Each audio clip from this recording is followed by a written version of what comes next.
sur la base américaine en Allemagne, tous disaient le moment n'est pas venu de livrer ces chars d'assaut à l'Ukraine. Le moment n'est pas venu, c'était la phrase de Colin Kahl, le numéro 3 du Pentagone, par exemple. Eh bien, 5 jours après, tout a changé. 2 jours après même, ou 2 ou 3 jours, puisque dès lundi, si vous nous suivez, on sentait, on savait que la décision de livrer ces chars était acquise. Alors pourquoi ce changement de pied? Mais surtout, projetons-nous vers l'avant. Qu'est-ce que ça va changer? Qui? Quoi? Combien? Écoutons d'abord Olaf Scholz et, je ne sais pas si on l'a recalé, Joe Biden, l'un et l'autre, l'un en fin de matinée, l'autre il y a quelques secondes, qui annoncent leur décision solennellement. Wir werden der Ukraine auch Kampfpanzer zur Verfügung stellen vom Typ Leopard 2. And today I'm announcing that the United States will be sending 31 Abrams tanks to Ukraine, the equivalent of 1 Ukrainian battalion. Secretary Austin has recommended this step because it will enhance the Ukraine's capacity to defend its territory and achieve its strategic objectives. Alors quand? Combien? Par qui? Avec quel impact? Mettons d'abord les choses à plat. Voici les indispensables avec Justine Fraissinet. Bonsoir Justine. Bonsoir David, bonsoir à tous. Donc c'est fait, c'est officiel. Première question, quand? On parle de 3 à 6 mois pour l'arrivée de ces chars. C'est plausible? Oui, c'est plausible. Commençons d'abord par les chars Léopard allemands. Les 14 chars promis par l'Allemagne sont immédiatement disponibles sur les bases militaires, comme ici, vous allez voir, celle de Bergen ou encore celle de Lüneburg. Idem pour les léopards des armées polonaises, finlandaises, espagnoles et autres. La seule difficulté, c'est le transport. Il faudra des trains, c'est le moyen le plus simple, mais ça peut aller très vite. Et en ce qui concerne les Abrams américains, là encore, les chars sont là. Ils ne viendront pas des États-Unis. Ces chars sont déjà en Europe, stockés sur la base militaire de Ramstein en Allemagne, avec d'ailleurs d'autres matériels. Bien sûr, il faudra ensuite former les Ukrainiens selon 2 spécialistes que nous avons interrogés. Il faudrait 2 mois pour cela, pour des tankistes aguerris, jusqu'à 6 mois pour des débutants. Un mot très court, Général Trinquant, entre 2 et 6 mois, c'est l'ordre de grandeur. Oui, je pense que l'Ukraine fournit généralement des spécialistes, donc des gens qui ont déjà servi sur des chars. Et donc, à partir de ce moment-là, il s'agit de s'adapter à un nouveau matériel. Et moins de 2 mois, ça va. N'oublions pas les spécialistes du maintien en condition. Parce qu'à mon avis, c'est ceux-là les plus difficiles. Parce que, évidemment, ce sont des chars complètement différents des chars russes. Et donc, l'Abrams a une turbine, donc un moteur difficile. Le Léopard a un moteur MTU. Donc, ce sont des choses très, très différentes. Donc, je pense que c'est là que ça prendra probablement plus de temps. On va voir, justement. Mais vous aussi, vous avez du Léopard, votre pochette. Oui, exactement. Oui. Bon, j'ai servi sur 30 tonnes, pardonnez-moi. Mais j'ai tiré sur Léopard, j'ai tiré sur Challenger. Ah, vous avez déjà conduit des chars Léopard? Mais je suis un vrai tankiste. Hein. Donc, j'ai travaillé avec l'armée allemande, avec l'armée canadienne, avec l'armée anglaise. Pas avec l'armée américaine, en revanche, dans les chars. Mais voilà. Donc, ouais. Pochette Léopard pour Dominique ce soir. Deuxième question, Justine. La formation pour un soldat ukrainien, justement, la formation est-elle la même pour un char allemand, pour un char américain, pour un char britannique? Alors oui et non. Oui d'abord pour la formation tactique, préparer des offensives, coordonner des attaques. Ça, c'est de la stratégie de guerre qui, en quelque sorte, ne dépend pas du type de char que l'on utilise. Non, en revanche, on le disait, pour la formation technique, apprendre à conduire ces chars, à utiliser le canon, les mitrailleuses et toute l'électronique. De ce point de vue-là, les Abrams ou les Léopards ou encore les Challenger sont différents. C'est effectivement une difficulté à laquelle s'ajoute la formation mécanique pour assurer la maintenance de ces chars. Donc, il faudra des équipes dédiées. Alors, on dit que cette formation est déjà dans les tuyaux, c'est-à-dire qu'elle a déjà virtuellement commencé. Il y a déjà des tankistes ukrainiens qui ont commencé, mais c'est vrai que c'est pas simple. Si on se forme sur un char Léopard et que ce sont les Abrams qui arrivent en premier, ça marche pas. Oui, ça demande une autre... mais j'ai compris que les Léopards étaient déjà présents, en particulier en Pologne, et que l'Allemagne avait dit, avant de prendre sa décision, mais qu'ils aillent donc s'entraîner en Pologne déjà sur les Léopards. Bon. Donc je pense que ça a commencé, enfin, où ça démarre. Troisième question, Justine. Si on met un Léopard ou un Abrams face au meilleur des chars russes, qui gagne, comme disent les enfants? Eh bien, regardez, le meilleur des chars russes, c'est celui-là, le T-14 Armata. Sur le papier, son blindage, son canon automatisé de 120 mm, son agilité, la possibilité de tirer et de bouger en même temps est la même que des chars occidentaux. Aucun des spécialistes que l'on a interrogés ne souhaite se prononcer. Mais ce fameux char T-14 Armata, pour le moment, personne ne l'a vu sur le terrain. Et pour cause, il vient d'être conçu, il n'est pas encore déployé. Il a au moins d'ailleurs 10 ans de retard. Ces images que vous voyez, c'est sur une base d'entraînement de l'armée russe à Kazan.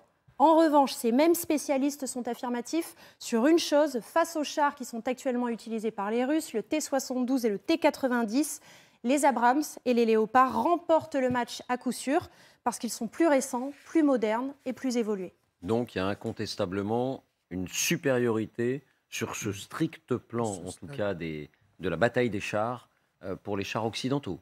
Oui, il faut rappeler les caractéristiques du char. Puissance de feu, mobilité, protection. Les chars occidentaux ont un canon de 120, vous me direz, comme les Russes qui ont des canons de 125, mais et particularité, le M1 a le même canon que le Léopard. C'est un canon allemand, mais qui est fabriqué aux États-Unis. Donc ça simplifie le système, en particulier pour les munitions. La protection, ils sont beaucoup plus protégés. Ils ont de l'ordre de 60 tonnes. Les chars russes sont nettement en dessous. Je parlerai du T-14 après. Et la mobilité, ils ont des moteurs plus puissants et donc sont très très mobiles. Le T-14, dont on a parlé, en fait, on a vu... Le futur T-14. Oui, voilà, on a vu que des prototypes, ils devaient rentrer en dotation en 2023. Donc, est-ce qu'il y en a 10 ou 20 exemplaires? Mais il a une particularité, c'est que sa tourelle n'est pas... Il n'y a pas de personnel dans la tourelle. C'est une tourelle télécommandée à partir de la caisse. Et ça, c'est une vraie révolution. Comme le Leclerc a une vraie révolution avec son chargement automatique, que n'ont pas ni le M1 Abrams, ni le Léopard. Donc, on voit qu'il y a beaucoup de caractéristiques vraiment spécifiques à ces chars, mais il est certain que dans la compétition qui était présentée à la fin, les chars occidentaux, Léopard et M1, sont nettement de la classe au-dessus des chars ex-soviétiques et russes actuels. Qui aurait cru, il y a seulement un an, qu'on en serait à s'interroger sur la tourelle automatique et sur les... Mais bon, voilà, en tout cas, l'Ukraine disposera d'engins supérieurs aux engins russes sur ce terrain-là, celui des chars d'assaut. Juste un dernier point, les chars occidentaux ont été conçus pour être supérieurs aux chars russes. Leur ennemi, c'était le char russe. Souvent, les gens me disaient, alors là, je dis, moi, j'ai toujours été entraîné pour avoir un char russe dans ma tourelle, dans ma lunette, et détruire le char russe. Donc, on a été entraîné à ça, et toute la technologie occidentale a été faite pour vaincre ces chars russes. Donc, la supériorité, oui, elle est là. Et vous avez déjà conduit un char russe? Non. Non, alors je suis rentré dedans, je l'ai vu, mais je ne l'ai jamais conduit. Mais c'est très rustique. Hein. Quatrième question, Justine. Question très concrète. On dit que ces chars, Abrams ou Léopard, résistent à l'explosion d'une mine. Résistent au fait de rouler sur une mine qui explose. Qu'ils sont insensibles. C'est la vérité? En tout cas, l'équipage à l'intérieur du blindage sera parfaitement protégé. En revanche, le char lui-même peut accuser le coup parce qu'en roulant sur une mine, il a une faiblesse, ses chenilles. On pourrait d'ailleurs comparer cela à la chaîne d'un vélo ou aux chenilles d'une motoneige. La chenille du char peut dérailler. Si c'est une mine puissante, il faut changer la chenille. Et si c'est une mine très puissante, il faut changer tout le système de transmission. Dans ce cas, effectivement, le char reste immobilisé quelque temps, mais en aucun cas, il ne sera détruit. Bon, confirmation? Oui, tout à fait. La mine, c'est l'ennemi, effectivement. Mais ça dépend beaucoup de la puissance de la mine, d'abord. 20 kg, 30 kg, 40 kg. Et je répète, la protection de ces chars est exceptionnelle parce que nous, notre conception en Occident, c'est bien sûr de sauver nos équipages. Donc, sauver les vies humaines. Non seulement le blindage, mais les systèmes d'extinction, la répartition des munitions, tout est fait pour protéger le personnel à l'intérieur. Je crois que les meilleurs dans ce cas-là sont quand même les Israéliens avec le Merkava.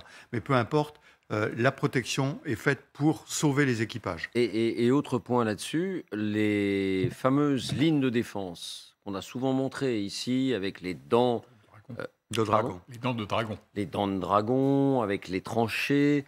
Est-ce que des chars comme ceux-là, s'ils foncent tout droit, ils percent ces lignes de défense ou pas? C'est fait pour ça. Rappelons-nous que les chars ont été inventés pendant la Première Guerre mondiale pour franchir justement les réseaux de barbelés, les tranchées, et pour passer au-dessus. D'ailleurs, ils avaient des formes un peu bizarres au départ pour passer. Donc, c'est fait pour ça. Maintenant, attention, ce n'est pas la réponse à tout. Même si, on dit les blindés, c'est l'arme de la décision. Mais c'est la manœuvre interarmée qui comptera. L'artillerie, le génie, l'artillerie antiaérienne, les chars, c'est la combinaison de tous ces systèmes qui permet d'obtenir l'effet voulu. Cinquième et dernière question, Justine. On parle d'une centaine de chars dans les tuyaux, une centaine de chars bientôt livrés, tout modèle confondu. C'est le bon chiffre ? Eh bien, c'est même un peu plus si ce qu'indique chaque pays est effectivement confirmé. Voilà l'addition que l'on peut faire aujourd'hui. L'Allemagne annonce 14 Léopard 2, la Pologne 14, la Finlande 14, la Norvège 8, l'Espagne entre 20 et 54, les Pays-Bas 18, le Danemark 6 et le Portugal 4. Total entre 98 et 132 Léopards. Les États-Unis annonce 31 chars Abrams. Les Britanniques, qui ont ouvert le bal, promettent 14 Challenger 2. Au total, cela ferait donc jusqu'à 177 chars d'assaut. Pas loin de 2 divisions, c'est clairement significatif. Merci Justine. On n'est pas dans l'anecdotique. Non, on n'est pas dans l'anecdotique. Il faut rappeler que les Ukrainiens ont demandé entre 200 à 300 chars. Il faut en demander 300 pour en avoir 200, c'est bien connu. Mais là, les chiffres ne sont pas anecdotiques du tout. Je pense que ce qu'il y a d'important aussi, parce que je vois les Challengers, on ne marque pas les amis d'ICRC qui sont plus légers, qui ont été envoyés avant, c'est l'homogénéité du parc. Et si vous avez une grosse masse de léopards et des M1, vous obtenez l'effet que vous voulez atteindre. Parce que si vous mettez un escadron pour la manœuvre, ils y arriveront. Les Challengers travailleront très bien avec les M1 Abrams ou avec les Léopards. Ce n'est pas un sujet, la manœuvre. C'est le soutien de tout ça qui posera problème. Donc là, moi, quand je vois 132 Léopards plus des M1, je me dis, on atteint à peu près l'objectif. Le sujet, c'est quand. Parce que, évidemment, les Ukrainiens en ont besoin rapidement pour essayer de désorganiser le dispositif russe avant qu'il ne soit vraiment stabilisé. On a dit 2 à 6 mois, vraisemblablement.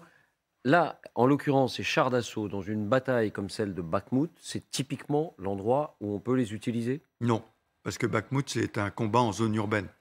Donc le char, là, sera utilisé en appui de l'infanterie. C'est-à-dire que c'est l'infanterie qui progresse. Les chars, avec leurs canons, détruisent les maisons, font des trous, accompagnent. Et protègent aussi les équipages d'infanterie qui progressent derrière eux, derrière leur blindage. Mais c'est utile. Mais ce n'est pas là qu'on fait une percée. C'est pas là que c'est décisif. Non, là où on fait une percée, c'est entre les villes, en fait. Et là, la seule chose qui peut compter, c'est le réseau de missiles anti-chars qui peut être dressé, mines et réseau anti-chars. Donc ce que je dis, c'est qu'une fois que vous avez ces chars-là, la clé, c'est est-ce que les Ukrainiens sauront bien les utiliser, c'est-à-dire la manœuvre. Les Ukrainiens ont déjà dit, nous savons où les utiliser. C'est-à-dire qu'ils ont réfléchi à leur manœuvre.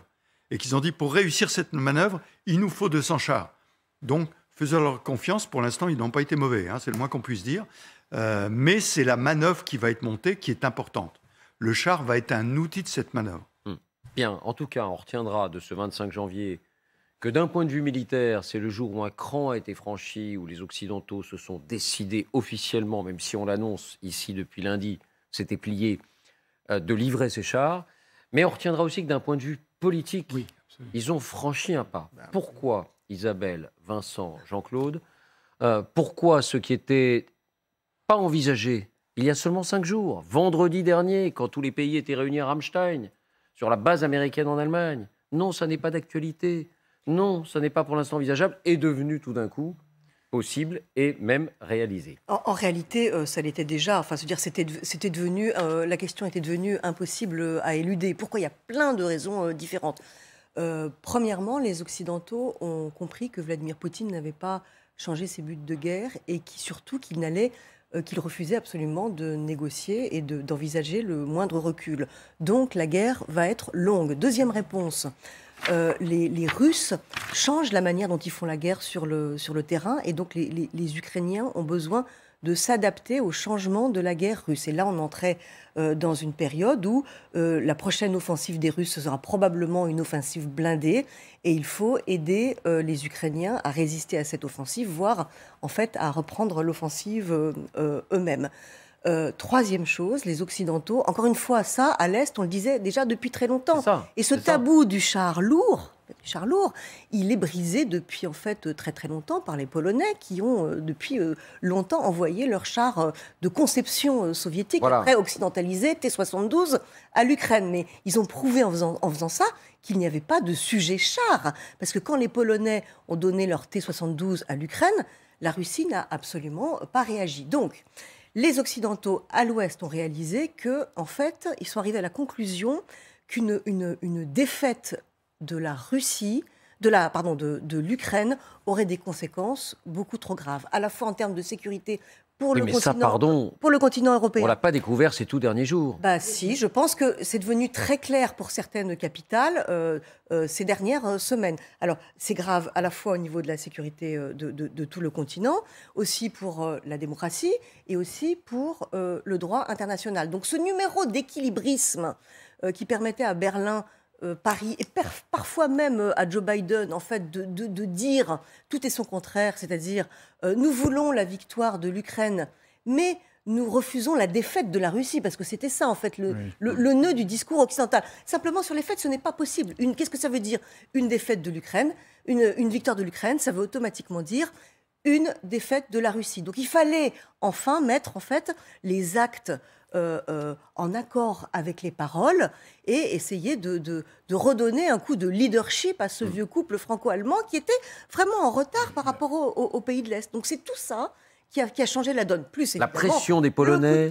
Mais alors, quand même, en fait, le vrai sujet, c'est l'Allemagne. Parce que depuis le début, les chars français, qui seront ou pas livrés, mais même les chars américains et britanniques, en fait, le cœur de la question, ce sont ces fameux chars Léopard. Parce qu'il y en a partout en Europe. Parce qu'il y en a partout en Europe. Ce sont les plus exportés de très loin. Okay. Et en fait, tout le débat sur les chars, notamment en France et en Grande-Bretagne, a été en fait un processus d'accompagnement et de pression à faire sur l'Allemagne. Ce qui explique d'ailleurs qu'aujourd'hui, les Français n'ont plus véritablement besoin de livrer des chars Leclerc parce que ça y est, maintenant que la décision a été prise par les Allemands et en plus débloquée et adoubée par les Américains, le seul intérêt pour les Français de livrer quelques chars Leclerc serait de faire partie du groupe des 4 qui livrent des chars lourds, donc de dire on est dans les pays leaders. Est-ce que c'est l'Allemagne qui, en disant nous n'irons pas, nous ne livrerons pas ces chars si les États-Unis n'y vont pas, on finit par tordre le bras de Joe Biden, Vincent? Je pense que la chronologie est trompeuse. On a effectivement, dans l'ordre, Olaf Scholz au Bundestag, on le voit, et on a ensuite, magie du décalage horaire, Joe Biden à la Maison-Blanche. La réalité, à mon sens, c'est en tout cas mon hypothèse, c'est que c'est précisément l'engagement américain de lâcher les Abrams qui a déverrouillé la décision allemande. Ah mais les Allemands n'en faisaient pas mystère. Ils avaient dit on n'ira pas sans l'appui de Washington. Voilà, depuis le début, on sait très bien que Olaf Scholz exècre l'idée du cavalier seul. Il le dit. Et d'ailleurs, au passage, la référence de Joe Biden qu'on entendait en direct tout à l'heure, saluant le leadership d'Olaf Scholz, a dû faire sourire plus d'un diplomate et quelques personnages autour de ce plateau. Mais pourquoi lui a-t-il changé d'avis alors, Biden? Alors, à mon sens, l'un des messages les plus explicites en la matière, c'est lorsque l'on apprend que, diverses sources concordantes l'attestent, les Américains incitent l'état-major ukrainien à ne pas être obsédé par l'enjeu de Barmout, en leur disant, grosso modo, vous avez d'autres échéances bien plus cruciales qui vous attendent, être en état de mettre en place une véritable offensive ou contre-offensive dans quelques semaines ou quelques mois, et être en état de contrer l'offensive annoncée des Russes. La piqûre de rappel, au fond, c'est Moscou qui l'a administrée. Le fait que, malgré tout, tous les pataquès, toutes les défaillances, on a vu l'armée russe cesser de reculer et commencer d'avancer, certes laborieusement, certes au prix de pertes écrasantes, etc., a dissipé une euphorie qui était, à mon avis, assez perverse. C'était l'idée que, ça y est, la débâcle russe était inexorable. Eh bien non. Et ça a changé la donne, comme ont changé la donne les attaques systématiques et cruelles sur des infrastructures civiles, comme ont changé mais la ça, donne... il y a déjà plusieurs semaines. Mais je veux dire, c'est l'ensemble de ce processus. Et d'ailleurs, au fond, quand vous regardez, les tabous et les totems n'ont cessé de sauter. Les patriotes, il y a quelques mois, on vous disait à Washington, c'était hors de question. Les attaques en profondeur... Des missiles antimissiles, des missiles de défense aérienne. Absolument. Les attaques en profondeur il y avait une sorte de ligne rouge dessinée par Washington, et on a essayé de regarder ailleurs quand les Ukrainiens ont frappé des aérodromes à 500 ou 700 km de leurs frontières.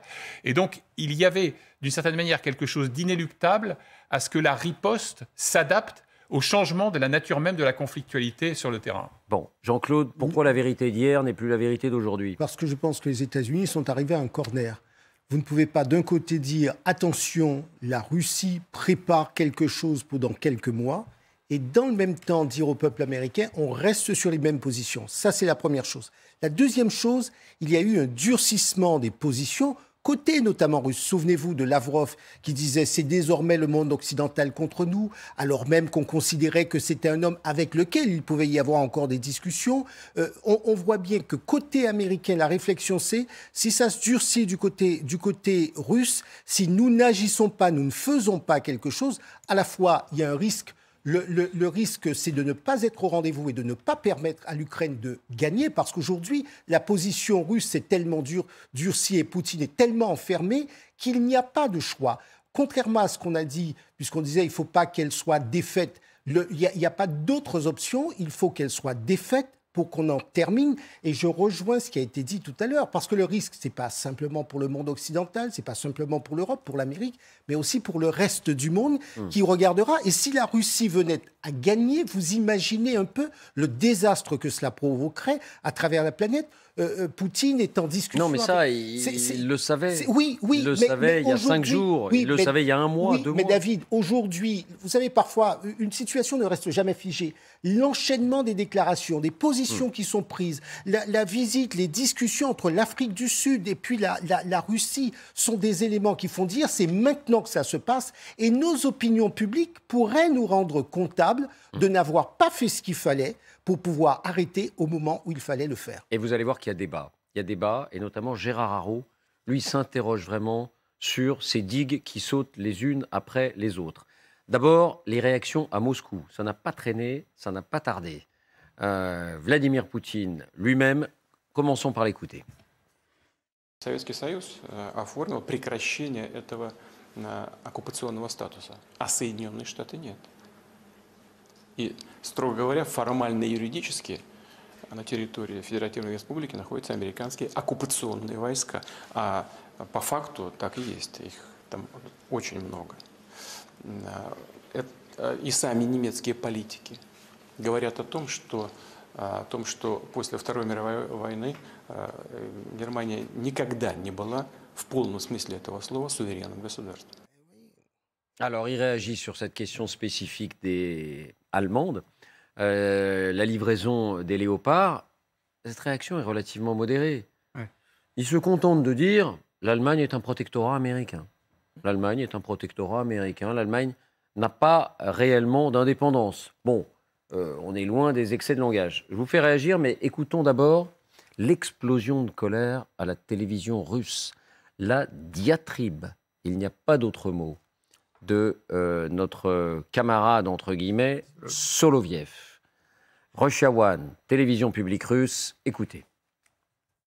По-моему, пора послать четкий решительный сигнал, что мы считаем Германию стороной конфликта, и появление немецких танков однозначно приведет к тому, что мы будем считать территорию Германии, военные базы и прочие объекты законными целями. НАТО хочет повоевать так хитрым образом, делая вид, что не воюет, не дождетесь. Не дождетесь. И Писториус войдет в историю, как один из кретинов, которые привели к тому, что территория Германии оказалась в зоне прямого поражения. И Шольц, и Бербок. И немецкий народ будет знать, каких очередных нацистских лидеров они воспитали и привели к власти. Это мое субъективное мнение. Мы агрессор. 8 лет вы, сволочи, подпитывали нацистский украинский режим. 8 лет вы убивали жителей Донбасса. 8 лет вы лгали устами вашей Мута, Меркель. 8 лет вы лгали. Вы не видели трагедии Донбасса, убитых детей Донбасса. А теперь вы из себя что тут корчите? Европейские фарисеи, подонки нацистские. Ah, c'est du lourd, c'est du gras, c'est du sans nuance. Bon, on peut ne pas être surpris. C'est plutôt Poutine qui attire votre attention. Merci à Enora Lemerdi et à Baptiste Samossé pour le montage de ces sons. Oui, non, Poutine, comme d'habitude, minimise l'entrée des chars. Les Russes disent ça ne changera pas la donne, on va les brûler.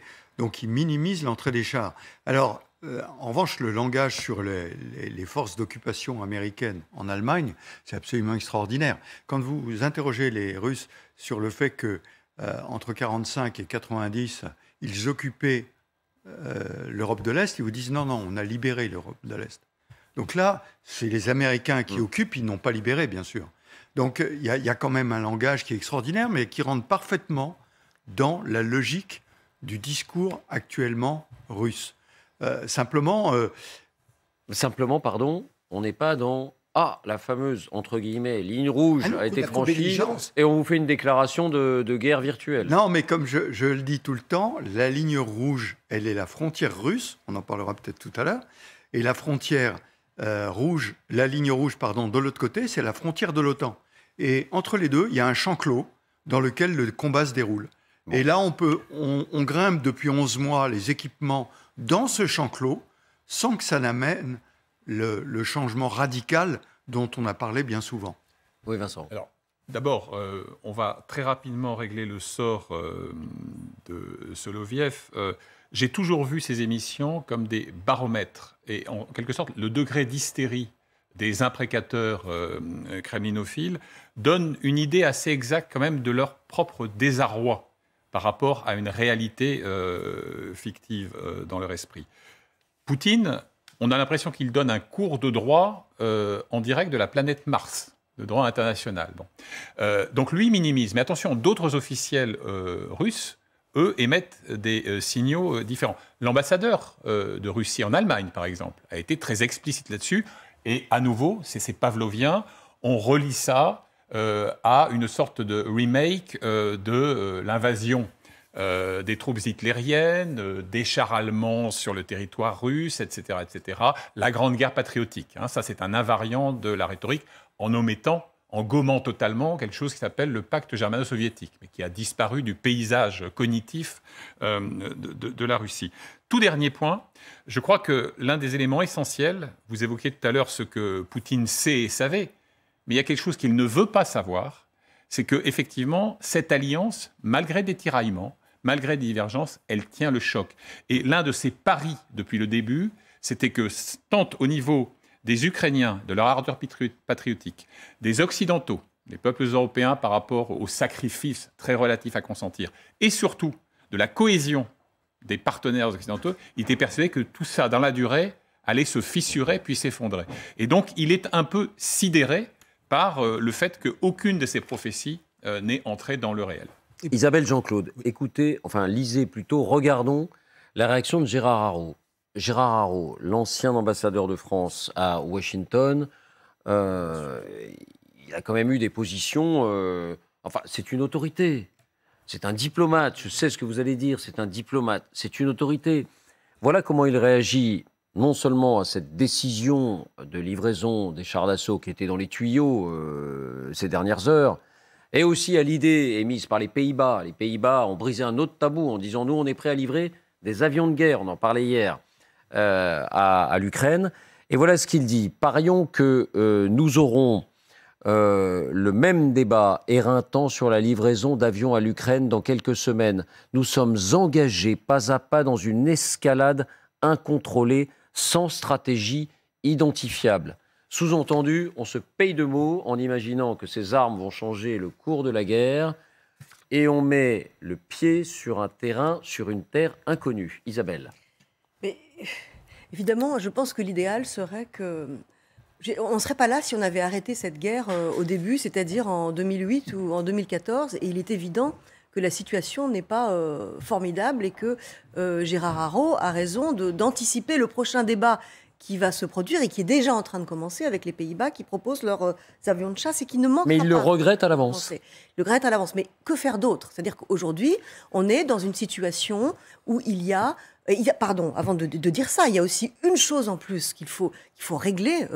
Une fois pour toutes, cette guerre nous a appris quand même une chose très très importante, c'est qu'on ne peut pas préjuger d'une quelconque réaction rationnelle, entre guillemets, de Vladimir Poutine à la manière où on entend la rationalité. C'est-à-dire que Vladimir Poutine est prêt à tous les extrémismes, à toutes les escalades, et surtout, on ne peut absolument pas exclure qu'il prenne une décision qui soit complètement contraire aux intérêts de son pays, ou en tout cas à l'idée que nous faisons des intérêts de la Russie et des intérêts du président de la Russie.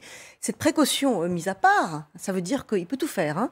Je ne sais plus ce que je voulais dire. Non, une escalade incontrôlée, dit Gérard. Nous sommes engagés dans une escalade incontrôlée. Ce que je voulais dire, c'est qu'aujourd'hui, on a deux mauvaises solutions et qu'il est évident que depuis le début de cette guerre, les lignes rouges russes n'ont jamais été respectées, mais les lignes rouges occidentales glissent au fur et à mesure parce qu'elles accompagnent une évolution et les mouvements de la guerre russe en Ukraine. Il est évident que les tabous sautent et il est évident que petit à petit, on s'engage davantage auprès des Ukrainiens. À ceci près que le principe de pas de guerre directe à la Russie demeure, que l'idée de co-belligérance est un terme russe et qu'en droit de la guerre, jusqu'à preuve du contraire, le fait de livrer des équipements militaires, y compris des chars lourds, ne fait pas de vous un co-belligérant, et que pour l'instant les Occidentaux ont géré quand même avec une relative subtilité ce délicat équilibre qui consiste à armer suffisamment les Ukrainiens pour les faire gagner sans effectivement engager un conflit direct avec la Russie. Donc cet objectif, cette barrière, elle existe toujours dans la tête de Joe Biden, d'Emmanuel Macron. Donc c'est pas incontrôlé pour vous. Mais on ne peut pas dire qu'il n'y a pas de risque. Mais qu'est-ce qu'on fait si on ne fait rien? Les conséquences d'une non-aide à l'Ukraine, d'une non-fourniture de chars russes, c'est la victoire de la Russie. Et comme vous le disiez tout à l'heure, la victoire de la Russie, c'est un changement du monde qui, attention, ne sera pas en notre faveur et qui pourrait en fait punir l'Europe, enfin avoir des conséquences absolument désastreuses sur l'Europe pendant des décennies, et sur les démocraties, et sur l'avenir des démocraties. Donc ce mot d'escalade incontrôlée, vous le contestez vous aussi, Jean-Claude? Alors, vous savez, Gérard Arago a été aussi notre ambassadeur aux Nations Unies, donc il connaît bien ces questions stratégiques et le rôle du Conseil de sécurité.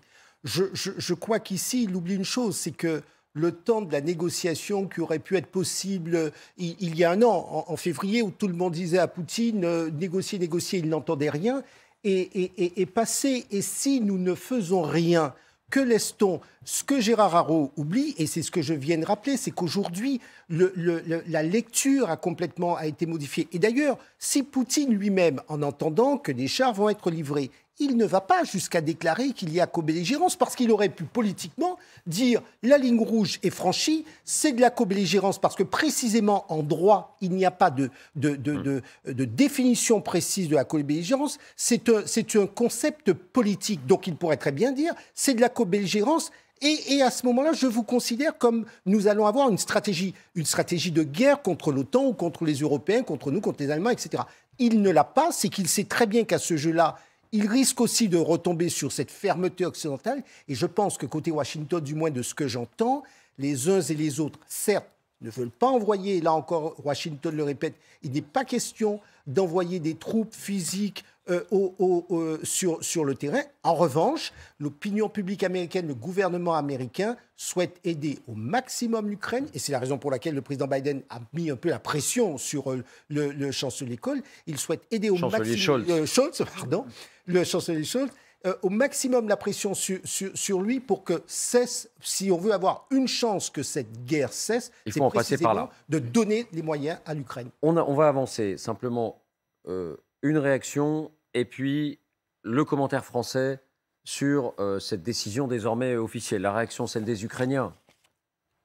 Évidemment, voici ce que déclare le chef de l'administration présidentielle. C'est une journée historique, un de ces jours qui sera déterminant pour notre future victoire. Et la France va-t-elle du coup livrer des Leclerc? On en a déjà abondamment parlé. Ce n'est pas un enjeu décisif, on le sait, puisqu'il y a 10 fois moins de Leclerc en circulation en Europe que de chars Léopard allemands. Voilà, les chars Léopard allemands, comme beaucoup d'autres produits industriels allemands, s'exportent mieux que nos propres chars qu'on a arrêté de fabriquer depuis pas mal de temps. Mais elle s'exprime, Elisabeth Borne, sur le sujet quand on lui pose la question. Elle dit rien de nouveau, mais elle aussi, elle prend soin de dire, attention, de toute façon, pas d'escalade. C'est le premier critère auquel on sera attentif. Regardez, c'est au Sénat tout à l'heure. Nous entendons les demandes du président et du gouvernement ukrainien.